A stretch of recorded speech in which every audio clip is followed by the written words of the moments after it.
나는 내가 90kg까지 갔던 이유가 가공식품과 깊은 관계가 있다는 걸 안 이후 가공식품을 내 인생에서 지워버렸다. 그냥 가공식품은 나를 아프게 하는 독이라고 규정 지은 지 오래됐다. 우리 아이들에게도 최대한 안 주려고 노력하고 그것을 볼 때마다 나는 혐오스럽다.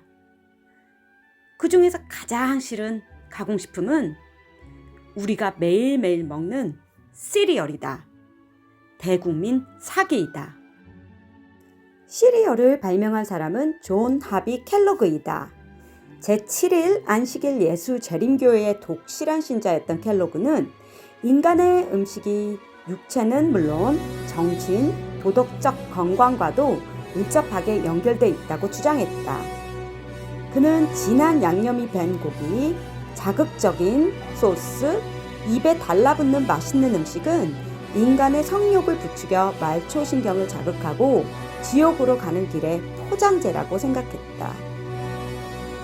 성욕 억제 음식을 개발 중이었던 켈로그는 소화가 더 잘 되는 빵을 개발하기 위해 롤러 압축기에 밀가루를 넣어 놓았다가 우연히 반죽이 건조돼 부서져서 탄생한 얇은 밀프레이크를 발견했다. 그렇게 만들어진 조각들을 불에 구워 그가 운영하는 요양원에 아침 식사로 내놓았더니 뛰어난 맛으로 환자들에게 인기가 아주 좋았고 이것이 바로 시리얼이 탄생하게 된 배경이다.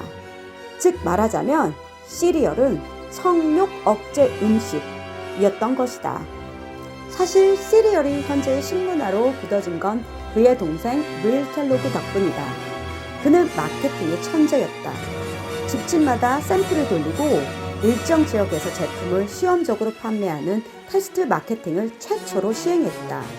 그 당시 타임스 광장에 당시 세계 최대 크기의 광고판을 세웠다. 시리얼 박스 안에 사은품도 넣었다.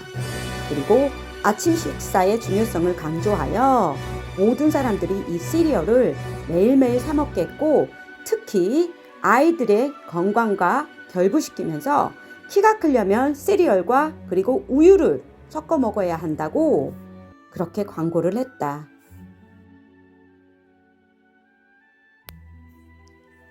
자, 전 세계 아침 식사 음식 시리얼 정말 우리한테 건강한 음식인지 한번 알아볼까? 시리얼은 영양소와 식이섬유를 모두 뺀 GMO 옥수수를 가공하여 화학적 비타민과 영양소를 첨가해 만들어진다. 화학적 비타민과 영양소는 아주 조금만 들어가도 표지가 될 수 있도록 법률적으로 규정해놨다. 그래서 우리는 시리얼을 먹으면 그 모든 비타민과 영양소가 우리 몸에 들어오는 줄 안다.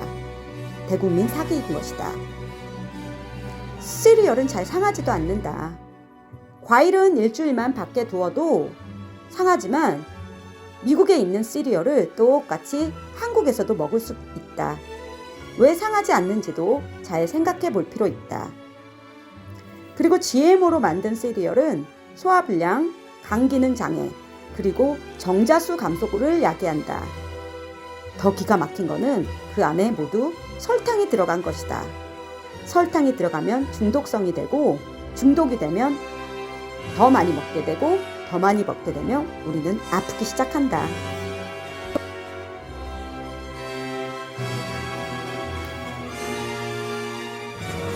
우리 큰아이 같은 반 남자아이가 림프종 암에 걸렸다고 그 소식을 어제 들었다. 얼마나 마음이 아픈지 하루 종일 아무것도 할 수 없었다. 그 소리를 듣자마자 나는 시리얼을 먹고 우유를 마시면서 자라는 아이들이 불쌍해졌다. 물론 그게 문제가 아닐 수도 있지만 이 모든 광고에 세뇌된 습관을 우리는 버려야 된다. 건강해지기 위해서. 그리고 특히 시리얼 광고는 아이들에게 집중적으로 쏟아진다. 대물림 데는 최고의 세뇌인 것이다. 엄마들이여, 우리는 각성해야 된다. 왜 아이들한테 이 쓰레기를 사서 주는가? 왜 그 아까운 돈을 이 쓰레기를 사는데 소비하는가? 쇼핑할 때마다 항상 레벨을 읽고 그 재료가 우리를 아프게 하는지, 그 재료는 단순히 즐거움이 아닌지 항상 생각해 봐야 한다. 엄마들이여, 공부하자. 엄마들이여, 절대 우리 아이들에게 쓰레기를 먹이지 말자. 나는 비건 전문가, 실천하는 비건. 오늘도 시리얼을 생각하면서 또 열딱지 한번 놔본다.